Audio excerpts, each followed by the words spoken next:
नमस्कार दोस्तों, आप कहानी सुन रहे हैं उलझे बालों वाली लड़की। शाम के 5 बज रहे थे। उसी वक्त मेरा मोबाइल बज उठा। सामने विक्रम था, हमेशा की तरह। वो प्यार से बोला, जाने मन क्या कर रही हो? मैंने कहा, कुछ नहीं, बस अब ऑफिस से निकलकर पीजी जाऊंगी। तुम क्या आ रहे हो? और सामने से जो सुना उस पर विश्वास नहीं हुआ। विक्रम बोला, जान पैकिंग कर लो, हम घूमने जा रहे हैं। आज फ्राइडे है, मंडे भी ऑफ है और ट्यूसडे की मैं छुट्टी ले लूंगा। तुम बस पैकिंग करो और रास्ते के लिए कुछ खाना पैक करवा लेना, मैं जल्दी पहुंचता हूँ। विक्रम भी ना सरप्राइज कर देता है कभी कभी। पिछले 1 महीने से इसी बात पर हमारी बहस चल रही थी। मैं उसे कह रही थी लॉन्ग वीकेंड आ रहा है, प्लान बनाओ, पर उसने अपने घर जाने की रट लगा रखी थी। हम दोनों ही गुड़गांव में जॉब करते थे, अलग अलग पीजी में रहते थे। हफ्ते में 3-4 बार मिल लेते थे, पर वीकेंड पर विक्रम का घर जाना जरूरी ही था। उसके पेरेंट्स उसका रास्ता देखते थे, मेरा अपना कहने को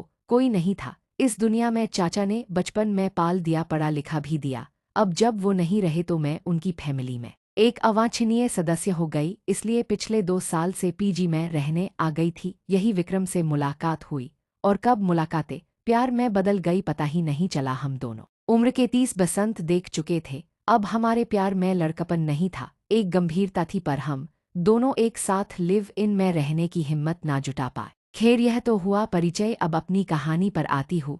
उस दिन जैसे मेरे पैरों को पंख लग गए थे। मैं बहुत खुश थी विक्रम के साथ इतने दिन बिताने की कल्पना से ही मैं सहर उठी थी। मैं जल्दी से सब जरूरी चीजें पैक की, अपने वॉकिंग शूज कसे और रेडी थी, तभी फोन पर मिस्ड कॉल, यानी विक्रम आ गया। मैंने जल्दी ही सामान गाड़ी में रखा और बैठते ही विक्रम को चुम लिया। वो भी बहुत खुश हो गया। उसने कहा, रुबिन बी रेडी, हम एंजॉय करेंगे। हम पूरी रात ड्राइव करते रहे, और जब सुबह की पहली किरण उदित हुई तो हम उत्तराखंड के एक छोटे से हिल स्टेशन पर पहुंच चुके थे। वहां हमने थोड़ा घूम घाम कर देखा। हमें रहने के लिए नदी किनारे एक शांत सी कॉटेज मिल गई। रूम बहुत बढ़िया था, बड़ी बड़ी खिड़कियां और सामने खूबसूरत नदी। विक्रम जानता था मुझे क्या पसंद है। हमने जल्दी से फ्रेश होकर पहले अपनी नींद पूरी करने का प्लान बनाया, पर बिस्तर पर आते ही वो रोमांटिक मूड में आ गया, और फिर जो नींद आई। मेरी आंख 3 बजे के लगभग खुली। विक्रम अभी भी सो रहा था। मैंने उठकर कपड़े पहने और खाने के लिए कुछ ढूंढने लगी, तभी मुझे लगा जैसे कोई गुनगुना रहा हो। मैंने दरवाजा खोला तो लॉबी के आखिरी हिस्से में बड़ी सी खिड़की पर एक लड़की अपना सर टिकाए खोई हुई सी गुनगुना रही थी। उसकी पीठ मेरी ओर थी और उसके बाल घुंघराले बिखरे हुई स्याह काले। मुझे लगा यहाँ कोई और भी है। चलो अच्छा है, साथ में कोई अपनी उम्र का है,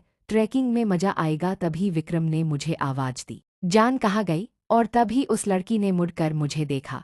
वो बहुत ज्यादा गोरी थी। मुझे देख वो मुस्कुरा दी, मैंने भी मुस्कुराकर उसका प्रत्युत्तर दिया। हम तैयार होकर लगभग 4 बजे के करीब कस्बे की ओर निकले। मैं और विक्रम दोनों भूख से परेशान थे। आगे कुछ दूरी पर एक छोटा सा ढाबा दिखा। वहाँ हमने चाय और आलू के पराठे खाए। ढाबे का मालिक एक बूढ़ा सा आदमी था। वो कहने लगा, आप लोग कहाँ रुके हो? हम लंच बॉक्स भी भेज सकते हैं। जब हमने बताया हम कहाँ रुके हैं तो उस बूढ़े और ढाबे पर 2-3 लोगों की आंखें फैल गई। कोई कुछ बोला तो नहीं, पर कानाफूसी होने लगी थी। मुझे थोड़ा अजीब लगा, पर हम उस वक्त वहां से निकलकर नीचे बाजार की तरफ घूमने निकल गए। आते वक्त रात का खाना पैक करवा हम कोई 7 बजे के लगभग कॉटेज पहुंचे। कहानी चैनल पर आपका स्वागत है। कहानी बहुत ही रोचक है। कहानी सुनने से पहले आप चैनल को सब्सक्राइब कर लें। कहानी पसंद आने पर वीडियो को लाइक एवं शेयर जरूर करें, आपका यह सहयोग अमूल्य है। कहानी आगे।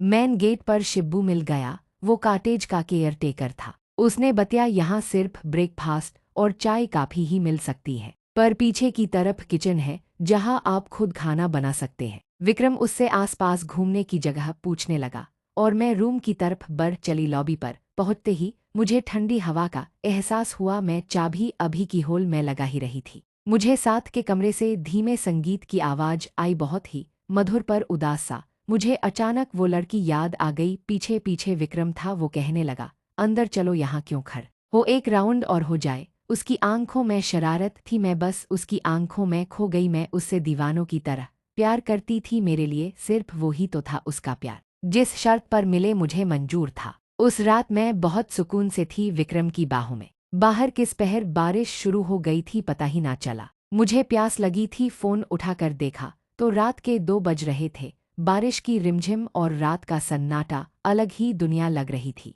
मैंने विक्रम को देखा, वो किसी छोटे बच्चे की तरह सो रहा था। मैंने उठकर खिड़की खोली और बारिश की बूंदों को अपने चेहरे पर महसूस करने लगी। तभी साथ वाले रूम से किसी के रोने की आवाजें आने लगी। कोई आदमी जोर जोर से बोल रहा था और कोई लड़की रो रही थी। उनकी आवाजें स्पष्ट नहीं थी, जैसे दबी दबी सी थी। खिड़की बंद करने की आवाज से विक्रम भी उठ बैठा, कहने लगा, रुबिन तुम रात को खिड़की क्यों खोल रही हो? यह कॉटेज नदी के पास है, जंगली जानवर भी आ सकते हैं। मैंने तब दिन में मिलने वाली वो बिखरे बालों वाली लड़की का जिक्र किया। मेरा ख्याल था वो कोई विदेशी है। विक्रम बोला, उन्हें छोड़ो, कल तुम्हें एक वाटरफॉल पर ले जाऊंगा। अभी इधर आओ और मुझसे लिपट जाओ। सुबह बड़ा फ्रेश मूड था। हम जल्दी से नाश्ता करके वाटरफॉल की तरफ निकल पड़े। जाते जाते शिब्बू ने कहा, आप वाटरफॉल नीचे से ही देखिएगा, ऊपर चोटी पर मत जाएगा। उस चोटी से फिसल कर बहुत लोग जान गंवा चुके हैं। लगभग 3 किलोमीटर की ट्रैकिंग करके हम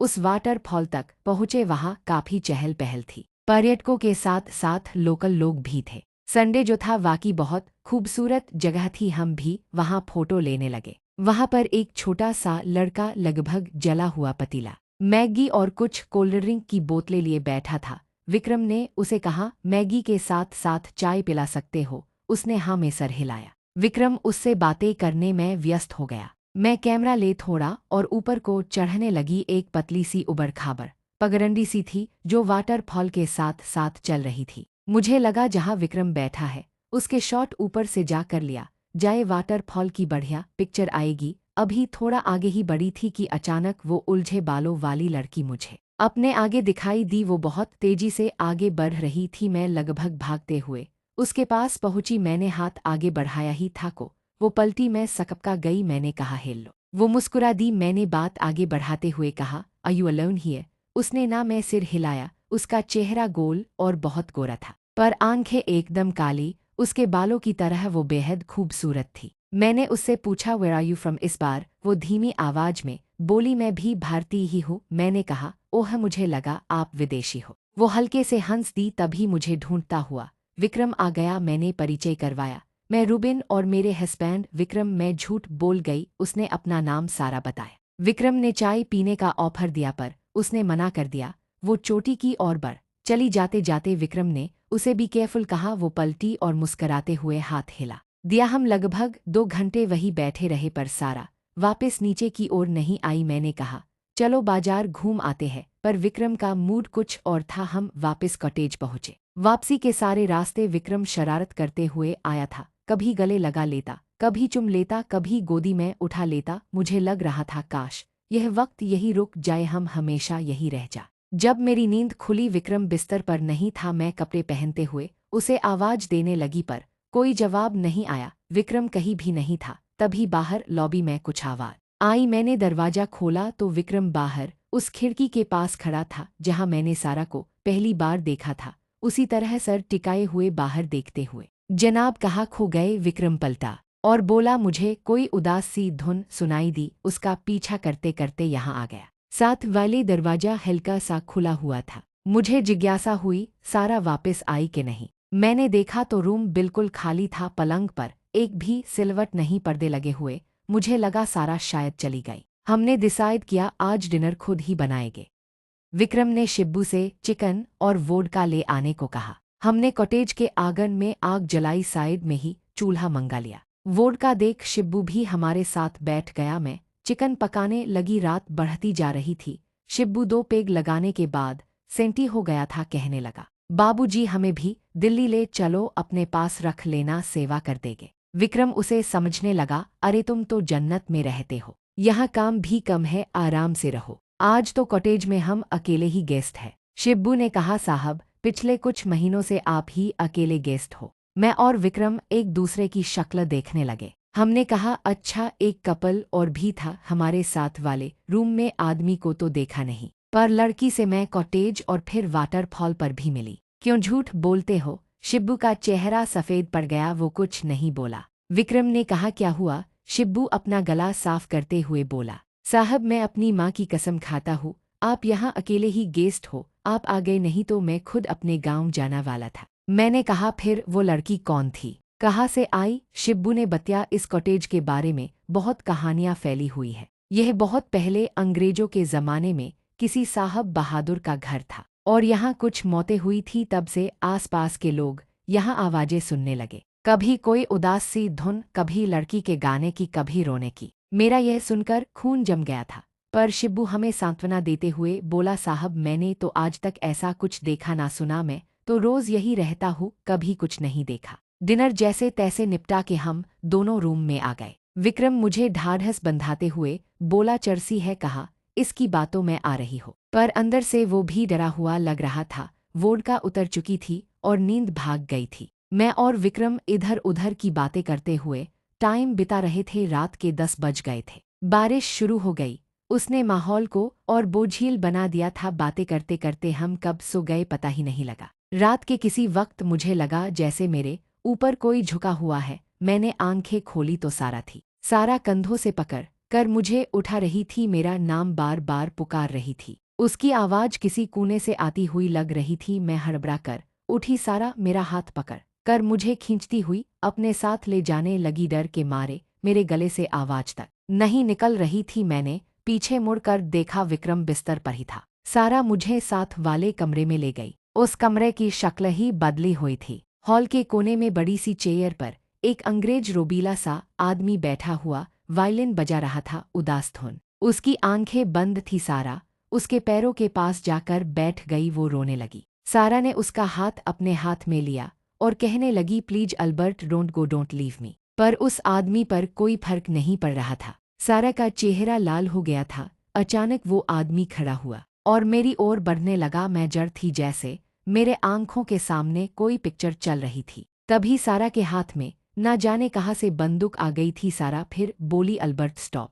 पर वो आदमी आगे बढ़ता ही जा रहा था और फिर एक धमाका और ढेर सा धुआं। और तब पहली बार मेरे गले से चीख निकली। विक्रम और शिब्बू भागते हुए मेरे पास आए। मैं उस कमरे में जड़ खड़ी हुई थी और लगातार चीखे जा रही थी। वहां कुछ भी नहीं था। विक्रम मुझे उठाकर अपने कमरे में लाया, मुझे पानी पिलाया। मैं पसीने में भीगी हुई थी। वो बार बार मुझसे पूछ रहा था, क्या हुआ, पर मैं कुछ बता नहीं पा रही थी। फिर कब मैं बेहोश हो गई पता नहीं लगा। जब मेरी आंख खुली सवेरा हो गया था। विक्रम परेशान सा मेरे सिरहाने बैठा हुआ था।